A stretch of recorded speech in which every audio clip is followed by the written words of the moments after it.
I'm ready for my interview.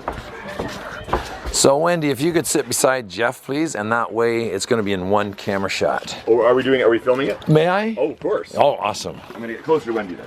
Nice. How's that? Wendy can sit right there. Wendy's parents will not believe this. Sophie will not believe this. Let's add a Sophie too. I don't have my best clothes. Okay. Looking good. So, good evening, ladies and gentlemen. Stu is behind the camera. We have Wendy and Jeff here sitting on the edge of the health center. And Wendy has been very, very adamant for weeks that she wanted to ask Jeff a few questions. So, Wendy, please, when you're ready, ask the questions that you have for Jeff. Why do we want to have Camp Wenonah? Why do we want to have Camp Wenonah? That's a very good question, Wendy. Probably for lots of reasons. We knew that there were lots of kids from all over the world that would love to be in a space like this, away from big cities, a chance to be in the natural world, a chance to be on a lake, a chance to live in the woods like this, and to feel comfortable and to gain an appreciation. That was part one. And we also really wanted to have a place where those same kids from all over the world could come together and could get to know each other and could get to know different languages, could get to know different cultures, could get to have friends that might live maybe across the road, but also could live all the way around the world.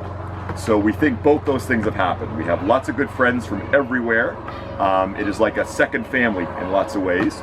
And we get to live in a space like this, which is beautiful. So those two things were probably most important. Did you tell your family about this? Yes, I did. And my family was very involved in Camp Wenonah. So my three daughters have all gone through camp. Two of my daughters have been staff members. One of them, Sydney, now works in another camp. Madison is a counselor. And then Chelsea comes to camp in August every year. So they're still really involved. So I kept my three girls very involved in camp. And I believe your brother's coming up. My brother Josh is here as well. So I have two brothers that are active in camp. Josh was a staff member here, and my brother John was a staff member here maybe 15 years ago. But he also helped run our camp in Japan we had for 10 years. So he went all the way to Japan for a year and worked for us there too. What was the first year of camp look like?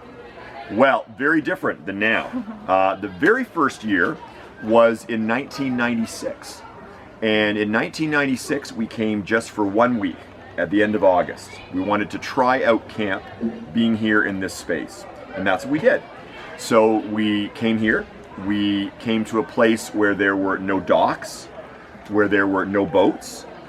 We just were able to open the cabins, and we brought in some people to help to cook for us for the week. And then lots of our friends came to help from camp, and a lot of our other friends that had kids came to camp as well. So that first year was very, very different. The next year, when we had the whole summer, camp was smaller.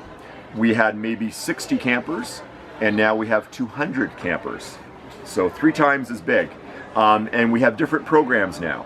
We built the climbing wall, and we built the tennis courts, and we added the sailboats, and we added the whitewater kayaking program, and we added the pottery program, and all sorts of things. So every few years we add different programs. So it never is quite the same, but it always feels very much the same. What was the idea of the Wenonah Games? Wenonah Games, that's a good question. So many years ago, at a different camp where I was the director, the last day of the camp, nothing really happened the last week. They finished their programs, and they congratulated people for doing a good job. And then they might have had a campfire at night, and then they went home.